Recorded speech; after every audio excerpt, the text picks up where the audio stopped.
एक महत्वपूर्ण प्रोग्राम का हिस्सा बन गए हैं।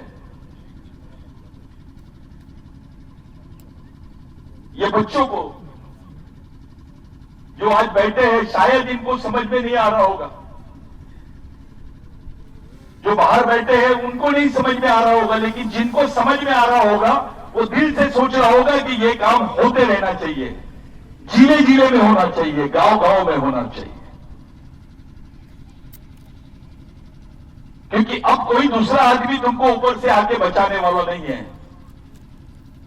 अब टंटा भी बचा नहीं सकता हमको, बिरसा मुंडा बचा नहीं सकता, वो आएगी नहीं, लेकिन उनकी विचारधारा है जो हमको बचा सकती है, उनका सिद्धांत है जो हमको बचा सकता है। वो मर के भी हमारे बीच में जिंदा है, क्योंकि वो शहीद है। शहीद मरता नहीं। बिरसा मुंडा ने बोला था कि मिशन में आदमी बूढ़ा भी नहीं होता और मरता भी नहीं है। ऐसे कई कार्यकर्ता हमारे बीच में आए हैं जिनकी उम्र काफी है। कुछ लोग 70 साल के हो जाते हैं तो भगवान के मंदिर में भजन करते हैं, लेकिन ये 70 साल के होने के बावजूद भी समाज के बीच में जा जाके काम करते हैं। मैंने देखा हो, इनके लिए तालियां बजाओ, ये सच्चाई करने वाले लोग। यहां कुछ ऐसे अधिकारी भी हैं जो अपनी नौकरी को ताक पे रख दिए, काम कर रहे हैं, जिद है, कुछ करने की कोशिश कर रहे हैं। मैं उनको भी सैल्यूट करता हूं।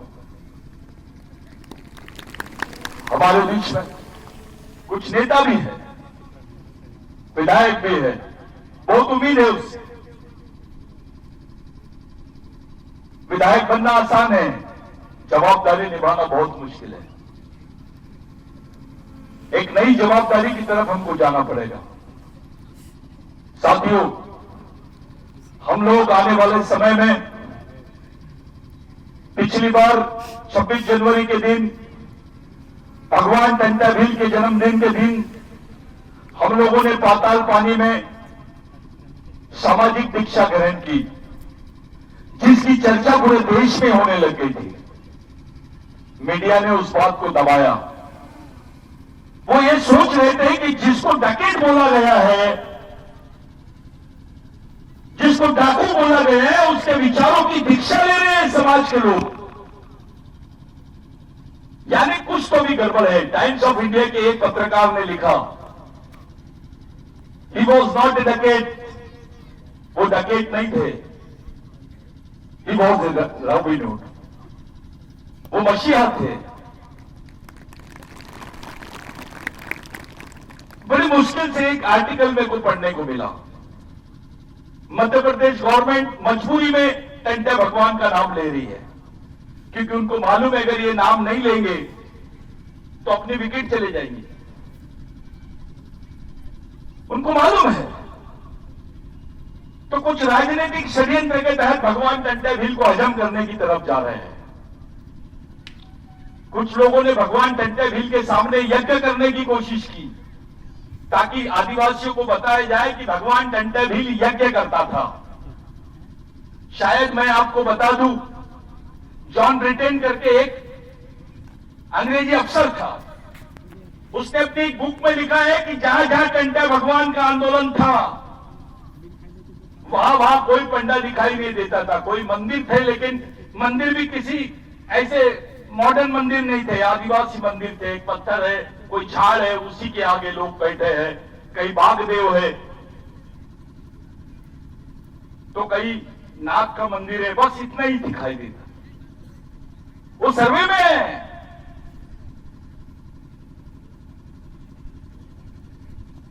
एक रिपोर्ट और आई, मैं आपको शेयर करूंगा व्हाट्सएप पे, कि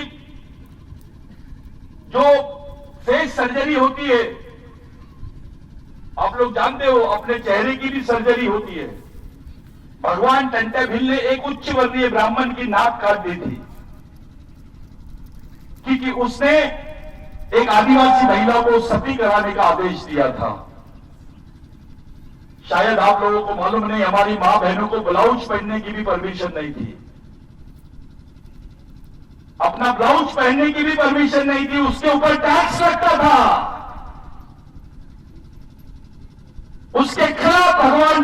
ने अपना फतवा निकाला था कि जो भी ये घोषणा करेगा उसको मारो, उसके हाथ काटो, उसकी नाक काटो। इतनी दहशत फैली कि हमारी मां बहनों को फिर ब्लाउज पहनने के लिए मिला, उनको कपड़े पहनने के लिए मिले। इसलिए भगवान बोलते हैं टंटा भील को। कुछ लोगों ने पहले बिरसा ब्रिगेड पे कमेंट किया कि अचानक ये टंटा भील को कैसे क्या ला लिए इन्होंने। भाई, जो हमारा है उस पर तो हम बात करेंगे ही। आपको लगता है तो जाइए। जो माफी मांगते हैं, फांसी की सजा नहीं होना चाहिए, सजा नहीं होना चाहिए, जिन्होंने माफी मांगे हैं उनकी प्रेरणा ले लीजिए आप। नहीं तो जिन्होंने अपने आप को पूरे देश पे, समाज पे निछावर कर दिया, उनकी प्रेरणा ले लीजिए आप। जो दर्द आदिवासियों को होगा वो किसी को होगा क्या? 50,000 लोग मारे गए टंटा भील के आंदोलन में। उनका कोई रिकॉर्ड नहीं है क्योंकि वो क्रिमिनल ट्राइब थे। ये एक षड्यंत्र चालू है। आपको नक्सली बोल के मारते हैं क्योंकि उसके ऊपर कोई एफआईआर नहीं होती। ज्यादा चिल्लाया आदिवासी ने तो नक्सलवादी, ज्यादा चिल्लाया आदिवासी ने तो उसको देशद्रोही बोलते हैं। क्या बात है? ये प्रयत्न क्यों चालू है आदिवासियों के साथ में? इन सब षड्यंत्र को आपको समझना पड़ेगा। जितना ज्यादा से ज्यादा आप लोग कैडर करोगे, जितना ज्यादा से ज्यादा आप लोग प्रशिक्षित होंगे, उतना ज्यादा से ज्यादा समाज का कार्यकर्ता तैयार होगा। ये लोग मशीन से देश में सत्ता स्थापित करना चाहते हैं और हम मिशन से देश में सत्ता स्थापित करने की तरफ जा रहे हैं। ये झगड़ा मशीन और मिशन का है, याद रखिए आप। ऐसा देखा गया कि कई इंडिपेंडेंट कैंडिडेट खड़े थे बेचारे, उनके खुद के घर के वोट उनके हिस्से में नहीं आए। ये कमाल है मशीन का। कांग्रेस चुप है, बाकी पार्टियां चुप है। आखिर क्यों? कि इस चोरी में तुम्हारा तो हाथ नहीं है कहीं। हमको मालूम होना चाहिए आदिवासियों की कि उनका वोट कहा जा रहा है। ये धोखा है हमारे साथ। अगली लड़ाई मिशन की तरफ से मशीन के खिलाफ में लड़ी जाएगी और पूरे प्रदेश में नहीं, देश भर में हम लोग ये आंदोलन चलाएंगे। सुप्रीम कोर्ट में हम पिटीशन डालने जा रहे हैं कि तुमको क्या करना है करिए, लेकिन आदिवासी क्षेत्रों में मशीन का उपयोग नहीं होगा, वहां बैलेट से इलेक्शंस होंगे। अब बाकी क्षेत्रों का नहीं मालूम हमको, लेकिन आदिवासी क्षेत्र में आदिवासी को यह गारंटी होना चाहिए कि उसका वोट किसकी तरफ जा रहा है। ये धोखा है, लोकतांत्रिक अधिकारों के साथ धोखा है, संविधान के साथ धोखा है, हमारे मूलभूत अधिकारों के साथ धोखा है। भाइयों, एक लंबे समय से आप लोग बैठे हैं, शायद बिगर मंडप के एक जगह बैठना, खड़े रहना। आप सोचिए उस वक्त पहाड़ों में, जंगलों में भूखे प्यासे भगवान टंटा भील, बिरसा मुंडा, बाबूराव शर्मा के, राघोजी भांगरे और हमारे तमाम क्रांतिकारी कैसे घूमते हो गए। हम बहुत जल्दी 26 जनवरी की तैयारी के लिए बैठ रहे हैं। हम 26 जनवरी को 1 लाख आदिवासी युवाओं को सामाजिक दीक्षा का कार्यक्रम दे रहे हैं। 1 लाख आदिवासी, उसी भूमि पर जहां डॉक्टर बाबा साहब आंबेडकर पैदा हुए और उसी भूमि पर जहां पर भगवान टंटा भील की कर्मभूमि है, पाताल पानी। ये पाताल पानी में उसी समय हम चाहते हैं कि समाज का हर तबका इस आदर्श को माने, भगवान टंटा भील की दीक्षा ले, असली भगवान को पहचाने, अपने सामाजिक भगवान को पहचाने, अपने सांस्कृतिक भगवान को पहचाने, अपनी लड़ाई को पहचाने, अपने दोस्त को पहचाने, अपने भाई को पहचाने, अपने दुश्मन को भी पहचाने। एक क्रांति डॉक्टर बाबा साहब आंबेडकर ने यहां से की थी और नागपुर में दीक्षा लिए थे। आज पूरे विश्व के लोग डॉक्टर बाबा साहब आंबेडकर की दीक्षा के कार्यक्रम में जाते हैं। उसी तरीके से भगवान टंटा भील के भी कार्यक्रम में पूरे विश्व के लोग आना चाहिए, ऐसी कल्पना करके आप लोगों ने आगे बढ़ना है। ये हमारे वजूद की लड़ाई है, ये हमारे पहचान की लड़ाई है। याद रखिए, ये हमारे अंतिम पीढ़ी द्वारा अंतिम पीढ़ी को बचाने के लिए लड़ी जाने वाली अंतिम लड़ाई है। इस लड़ाई को हमें किसी भी हाल में जीतना है। बिरसा मुंडा ने कहा कि समाज आर्थिक रूप से गरीब रहेगा चलेगा, विचारों से गरीब नहीं रहना चाहिए। और जो समाज विचारों से गरीब रहता है वो गुलाम पैदा होता है और गुलाम ही मर जाता है। हम लोगों को इस वैचारिक गुलामी से अपने समाज को बाहर निकालना है। वो किसी भी पार्टी में हो, किसी भी संगठन में हो, जाओ उसके घर में जाओ, मिलो, बात करो, समझाओ, हाथ जोड़ो, उसके दिमाग में डालो कि सच्चाई ये है बेटा, इसको लेके चलो। बड़ा हो, बूढ़ा हो, नेता हो, अधिकारी हो, कर्मचारी हो, राजा हो या भिखारी हो, सभी को बुलाओ,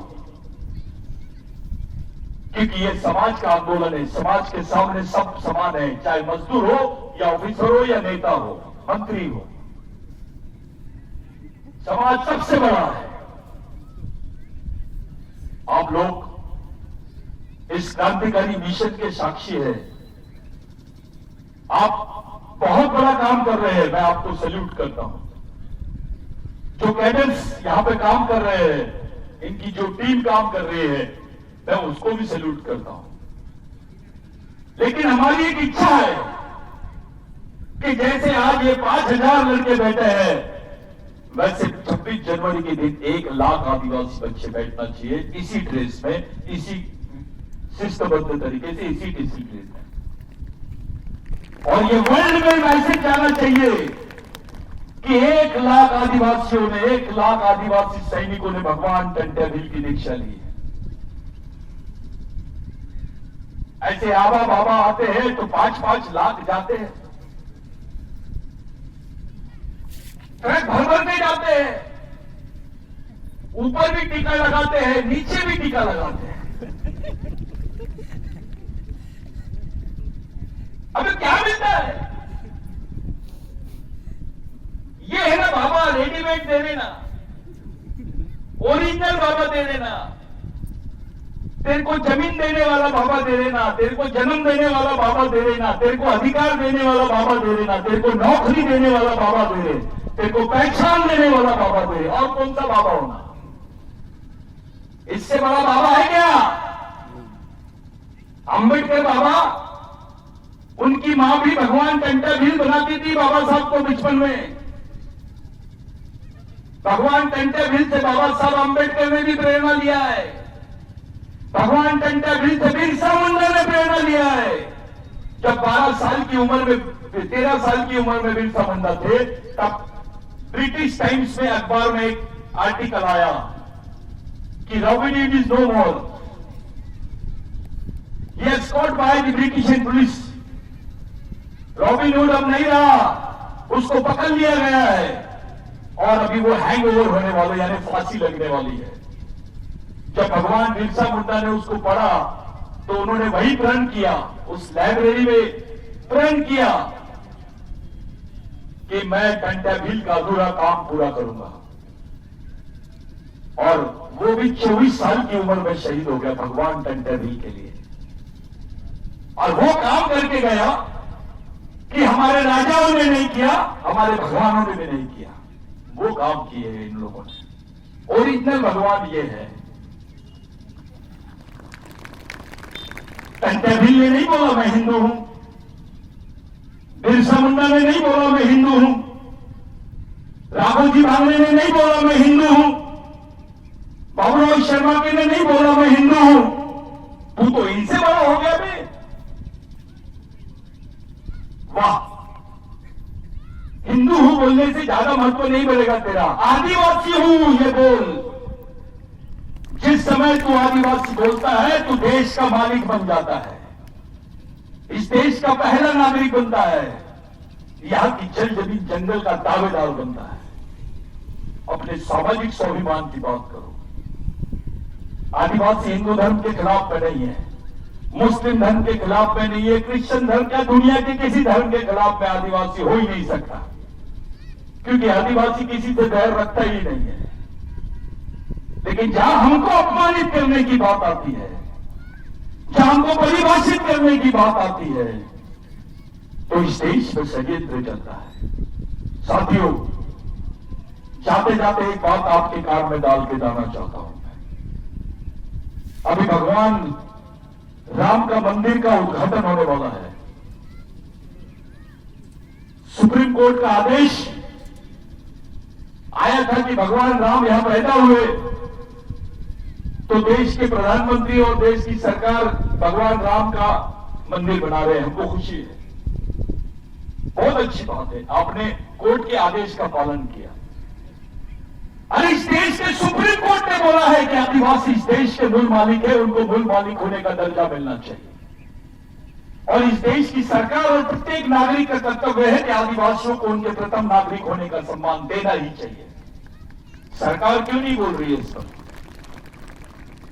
अरे ये देश तो आदिवासियों का है, भगवान राम का नहीं है। भगवान राम बाद में आए, भगवान बाद में आए, पहले तो आदिवासी था। जो जमीन का मालिक है उसी को न्याय नहीं मिल रहा है, भगवानों को न्याय दे रहे, आप इंसानों को नहीं दे रहे। भाई भगवान राम को आपने उनका मंदिर बना दिए तो आदिवासियों को मान्यता दे दो कि वो देश के मूल मालिक है। सुप्रीम कोर्ट बोलता है, लेकिन सुप्रीम कोर्ट का ही जजमेंट उनके लिए है तो मान लिया जाता है, हमारे लिए है तो नहीं मानते हैं। क्या बात है? ऐसा क्यों है? हमारे साथ ये भेदभाव क्यों? क्या बात है? आदिवासियों के साथ ऐसा क्यों?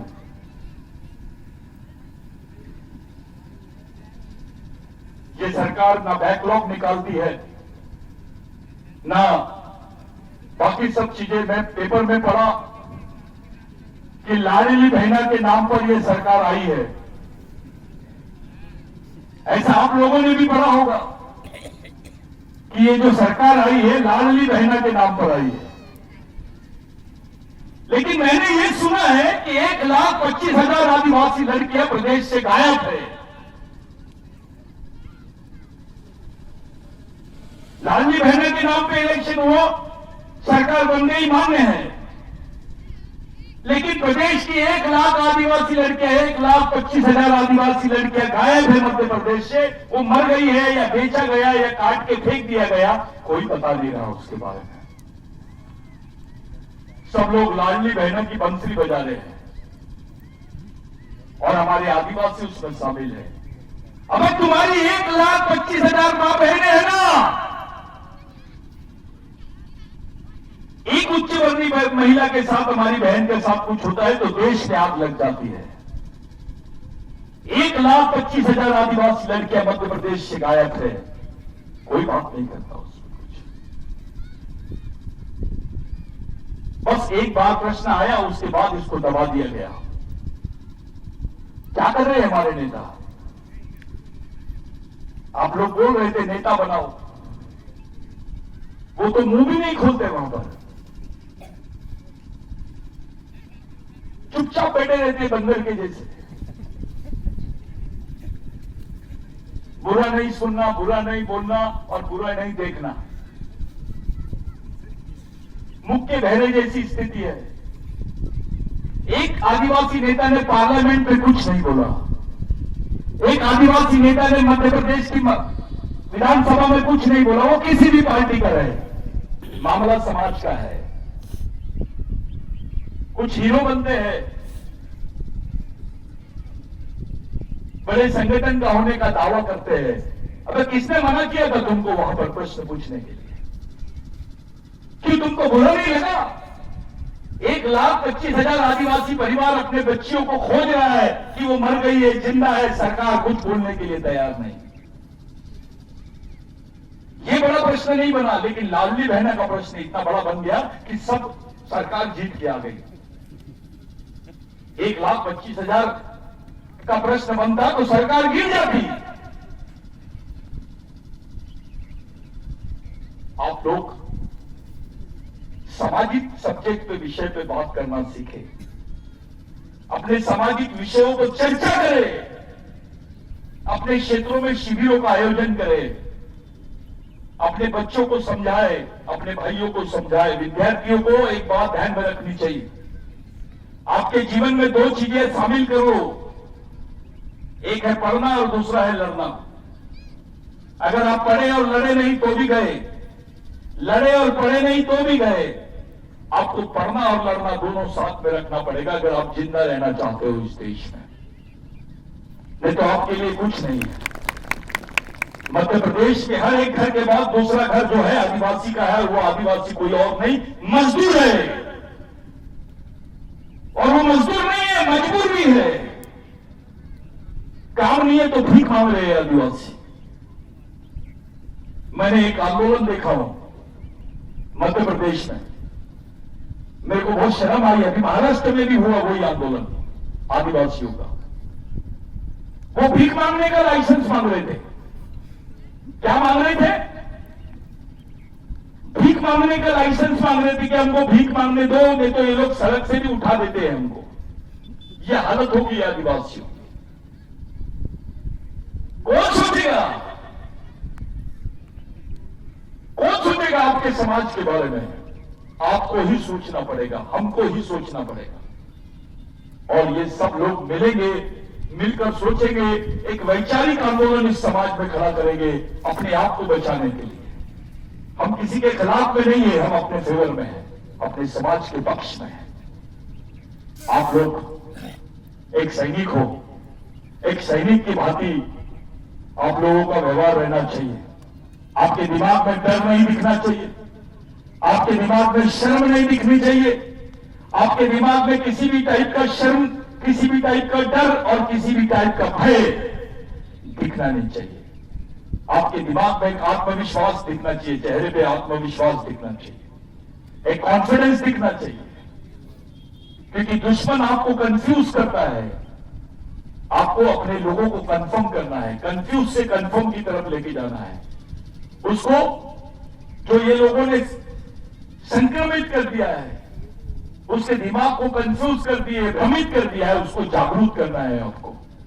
आज के दिन मैं तमाम लोगों को, बैठने वाले यहां बैठे तमाम लोगों को बधाई देता हूं बिरसा मुंडा जयंती की।